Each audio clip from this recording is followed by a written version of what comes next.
दोस्तों, ये कहानी है एक ऐसी लड़की की जो एक आदमी के पीछे इतना ज्यादा ऑब्सेस्ड हो जाती है कि वह उसको पाने के लिए किसी भी हद तक जा सकती है। तो कहानी शुरू होती है और हम निक नाम के एक आदमी को देखते हैं जिसकी नौकरी एक नए शहर में लगी थी। तो वह अपने लिए किराए पर रहने के लिए घर ढूंढ रहा था। इसी बीच वह कई घर देखता है लेकिन कोई भी घर उसे पसंद नहीं आता। आखिर में जब वह शहर से थोड़ा दूर एक घर को देखने जा रहा था तभी उसके कार के सामने स्केटिंग करती हुई एक लड़की आ जाती है। निक अचानक से कार का ब्रेक लगाकर लड़की को बचा तो लेता है लेकिन वह लड़की उसे बिना कुछ कहे वहां से चली जाती है। इसके बाद निक उस घर की मालकिन माथा से मिलता है जो उसे कहती है कि यहाँ पर बहुत ज्यादा शांति रहती है तो तुम्हें यहाँ पर काम करने में कोई भी तकलीफ नहीं होगी। अब निक को भी यह घर बहुत ज्यादा पसंद आ गया था तो वो उस घर को लेने के लिए तैयार हो जाता है। आगे जब वह घर में अपना सामान शिफ्ट कर रहा होता है तभी वहां पर हम उसी लड़की को देखते हैं जिसका नाम एड्रियन होता है और वो माथा की बेटी होती है। तभी एड्रियन के पास उसकी सहेली शायन आती है जिसको एड्रियन बताती है कि आज ही मेरी मॉम ने एक नया किराएदार रखा है तो तुम जल्दी से जाकर उसको देखकर आओ। अब शन भागती हुई निक के पास जाती है जो कि वहां पर कुछ काम कर रहा था। तभी निक भी वहां पर उससे बात करने की कोशिश करने लगता है पर निक को देखकर शायन शर्मा जाती है और वहां से चली जाती है। आगे वो एड्रियन के पास जाती है जो कि उससे पूछती है कि तुम्हें वह आदमी कैसा लगा। शायन कहती है कि वह काफी स्मार्ट है और तुमको भी वह बहुत पसंद आएगा। इसके बाद हम निक को देखते हैं जिसका आज ऑफिस में पहला दिन था और पहले ही दिन वो ऑफिस में लेट पहुंचा था। फिर मीटिंग के दौरान उसकी मुलाकात एमी से होती है जो कि वहां पर सुपरवाइजर का काम कर रही थी। अब क्योंकि निक पहले ही दिन काम पर लेट आया था तो उसका बॉस उस पर बहुत गुस्सा करता है और फिर वो एमी को उसके काम पर नजर रखने को कहता है। इसके बाद जब निक घर पर अपनी कार को चमका रहा था तभी वहां पर एड्रियन आती है और उसे पूछती है कि तुम्हारी कोई गर्लफ्रेंड है क्या। निक कहता है कि तुम सिर्फ अभी बच्ची हो और तुम्हें इन चीजों से कोई मतलब नहीं होना चाहिए। लेकिन एड्रियन तो अब उसे पसंद करने लगी थी इसलिए वो उस पर डोरे डालने लगती है। फिर उसी रात जब निक अपने ऑफिस का काम कर रहा था तभी वहां पर एड्रियन पहुंच जाती है और निक के पास आकर उससे पूछती है कि क्या तुम मेरे बॉयफ्रेंड बनना चाहोगे। अब निक को ये लड़की काफी अजीब लग रही थी। वो उससे पूछता है कि क्या तुम सच में 14 की ही हो ना। जिस पर एड्रियन कहती है कि अब मैं 15 की होने वाली हूँ। अब निक उसके साथ कंफर्टेबल महसूस नहीं कर रहा था इसलिए वो उसे वहां से जाने को कहता है। फिर अगली सुबह जब वो बाथरूम में नहा रहा था तभी उसे वहां पर किसी के आने की आवाज सुनाई देती है। फिर जब वो बाहर आवाज लगाता है तो उसे पता चलता है कि यह तो एड्रियन है। वो उसे कहता है कि तुम्हें और कोई काम नहीं है जो मुंह उठाकर कभी भी यहाँ पर आ जाती हो। लेकिन हम सबको पता था कि एडन यहाँ पर बार बार क्यों आ रही है। आगे जब निक अपने कपड़े बदल रहा था तभी एड्रियन चुपके से उसे बिना कपड़ों के देख लेती है और बहुत खुश होती है। इसके बाद जब वह तैयार होकर अपने काम पर जा रहा होता है तभी एड्रियन उसे कहती है कि आज रात को मेरे घर पर पार्टी है और तुम्हें वहां पर जरूर आना है। निक कहता है कि वैसे तो मुझे बहुत काम है लेकिन फिर भी मैं देखता हूँ, मुझे टाइम मिला तो मैं आ जाऊंगा। इसके बाद जब वो अपने ऑफिस पहुंचता है तो वो अपने प्रोजेक्ट को देखकर हैरान हो जाता है क्योंकि ये आर्टिकल वो नहीं था जो उसने कई दिनों की कड़ी मेहनत करके लिखा था। अब ये देखकर उसे लग रहा था कि अगर उसके बॉस ने इसे पढ़ लिया तो वो उसे इस ऑफिस से निकाल देंगे। लेकिन तभी हम देखते हैं कि उसके बॉस को भी आर्टिकल बहुत पसंद आता है और वो उसे प्रमोट करके मैनेजर बना देता है। फिर उसी रात निक तैयार होकर एड्रियन की पार्टी में पहुंचता है जहां पर वबर्ब और उसके हस्बैंड जॉन से मिलता है। वहीं पर एड्रियन भी होती है जो कि वहां पर पियानो बजाकर सबका मनोरंजन कर रही थी। इसके बाद जब वो बाहर अकेली खड़ी होती है तभी वहां पर निक आता है और उसे कहता है कि तुमने तो पियानो बहुत अच्छा बजाया। एड्रियन कहती है कि वो सब छोड़ो और ये बताओ कि तुम्हारे बॉस को वो आर्टिकल कैसा लगा। निक कहता है कि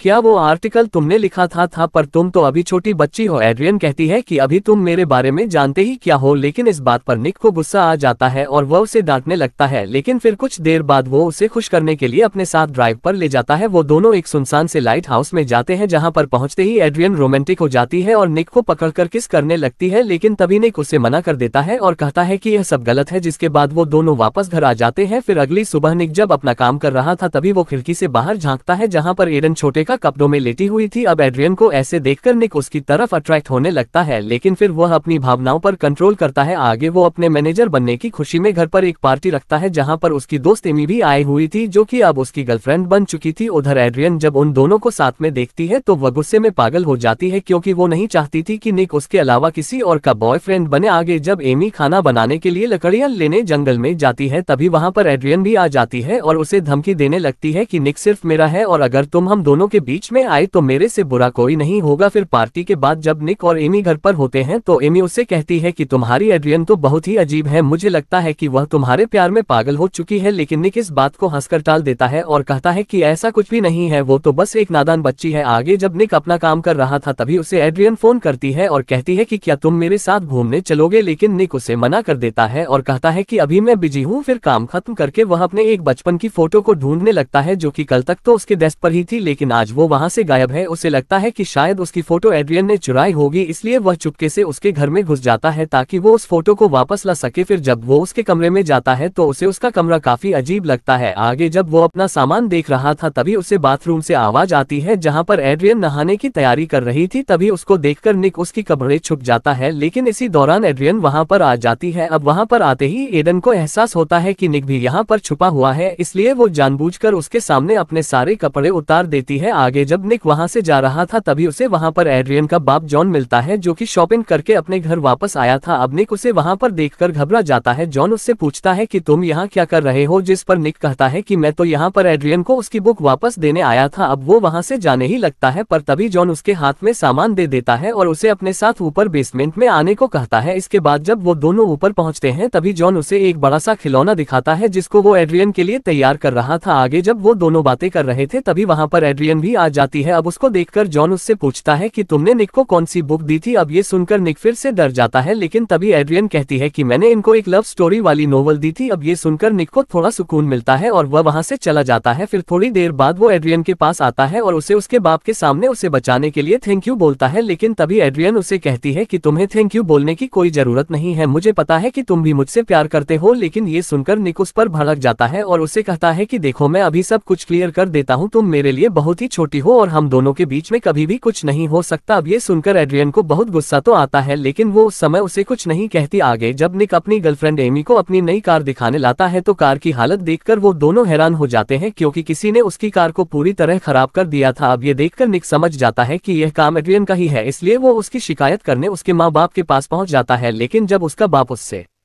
पूछता है कि क्या तुमने निक की गाड़ी खराब करी है तो एड्रियन उसे साफ मना कर देती है, पर निक को पूरा विश्वास था कि यह काम उसी का ही है। आगे जब वो अपनी कार को ठीक कर रहा होता है तभी उसके पास एड्रियन की बेस्ट फ्रेंड शायन आती है जो उसे कहती है कि मैं तुम्हें कुछ बताना चाहती हूँ, लेकिन यहाँ पर नहीं, शाम को 7 बजे मुझे काली पहाड़ी के पीछे मिलना, जो बोलकर वह वहाँ से चली जाती है। इसके बाद हम एड्रियन और शायन को देखते हैं जो कि अपने फार्म हाउस पर हॉर्स राइडिंग की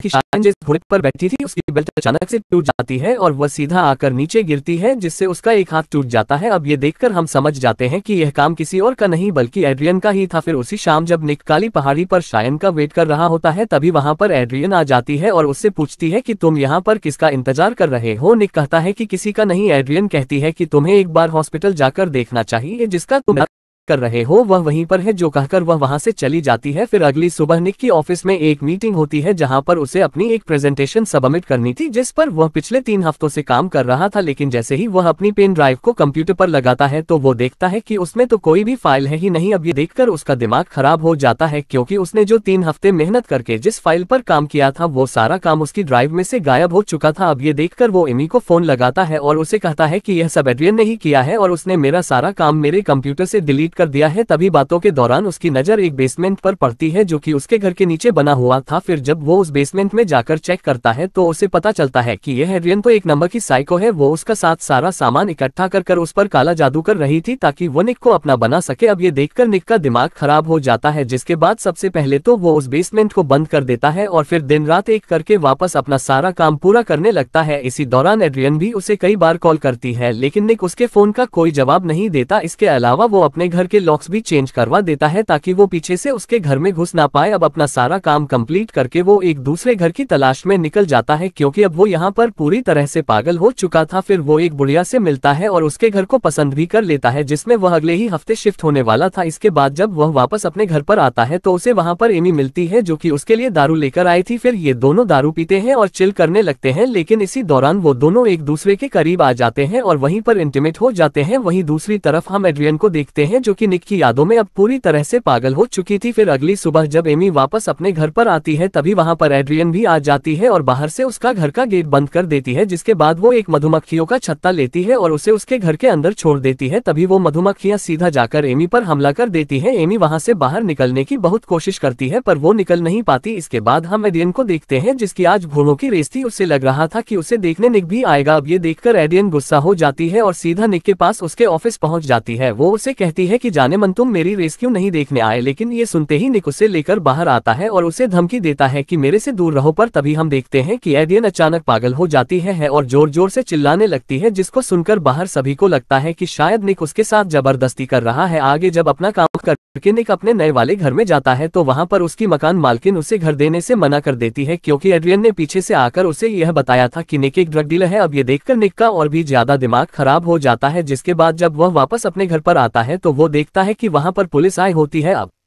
निक को देखते ही पुलिस उसे अरेस्ट कर लेती है, क्योंकि एड्रियन ने उस पर उसके साथ जबरदस्ती करने का इल्जाम लगाया था। तब अभी वहां पर एड्रियन भी आ जाती है, जिसने खुद की ऐसी हालत कर ली थी कि उसको देखकर सबको उस पर विश्वास हो जाए। आगे निक को इंटरोगेशन के लिए ले जाया जाता है, जहां पर पुलिस वाले उससे पूछते हैं कि क्या तुमने सच में एड्रियन के साथ जबरदस्ती करने की कोशिश करी थी, जिस पर निक कहता है कि मैंने ऐसा कुछ भी नहीं किया और वो लड़की झूठ बोल रही है। फिर थोड़ी देर बाद हम देखते हैं कि निक को बेल मिल जाती है, क्योंकि उसके बॉस को उस पर भरोसा था और उसी ने ही उसकी बेल करवाई थी। लेकिन जब तक उस पर लगाया हुआ इल्जाम झूठा साबित नहीं हो जाता तब तक उसका बॉस निक को काम से निकाल देता है। आगे जब निक अपना सामान पैक करके वहां से जा रहा था तभी उसके पास शायन आती है, जो उसे बताती है कि एमी ने ये सब कुछ जानबूझकर किया, क्योंकि वो एक साइको है और अगर वो किसी के पीछे पड़ जाती है तो उसे इतनी आसानी से नहीं छोड़ती। लेकिन निक उसे कहता है कि अब इससे कोई फर्क नहीं पड़ता और वैसे भी मैं ये शहर छोड़कर जा रहा हूँ, जिसके बाद वो शान को भी वहां से भगा देता है। लेकिन थोड़ी देर बाद उसे शान के चिल्लाने की आवाज आती है, जो कि एड्रियन के घर से आ रही थी। फिर वो भागते हुए उसके घर पर जाता है, जहां पर वो अपने कमरे में देखता है कि एडन फिर से निक पर काला जादू कर रही है। अभी देखकर निक हैरान हो जाता है, पर तभी वहां पर एड्रियन आती है और उसे कहती है कि मैं तुमसे आखिरी बार पूछ रही हूँ, क्या तुम मेरे बॉयफ्रेंड बनना चाहोगे। लेकिन निक उसे मना कर देता है। अब ये सुनकर एड्रियन पागल हो जाती है और एक डंडे से उस पर हमला करने लगती है। निक भी जैसे तैसे बचते बचाते ऊपर वाले स्टोर रूम में पहुंचता है और तभी वो उसी खिलौने को देखता है जिस पर एड्रियन ने शाइन को बांध रखा था। अब निक उसे छुड़ाने की कोशिश करता है, लेकिन तभी वहां पर एड्रियन भी आ जाती है और फिर से उस पर हमला करने लगती है। लेकिन निक उससे बचते हुए उसे वहीं दबोच लेता है और उसे मारने लगता है। पर तभी वहां पर जॉन भी आ जाता है और फिर वह भी निक को मारना शुरू कर देता है। इसके बाद वो निक को भी मारने वाली थी, पर तभी निक उसे एक जोर का मुक्का देता है और उसे वहीं पर बेहोश कर देता है। अब सीन यहाँ से कुछ महीने आगे शिफ्ट होता है, जहाँ पर हम एड्रियन को देखते हैं, जिसे एक मेंटल हॉस्पिटल में भेज दिया गया था। लेकिन वहां पर भी वो अपनी हरकतों से बाज नहीं आती और अपने ही डॉक्टर के प्यार में फिर से पागल हो जाती है। उधर दूसरी तरफ हम निक को देखते हैं, जो कि एमी के साथ एक दूसरी जगह पर शिफ्ट हो जाता है और वह दोनों साथ में खुशी खुशी रहने लगते हैं।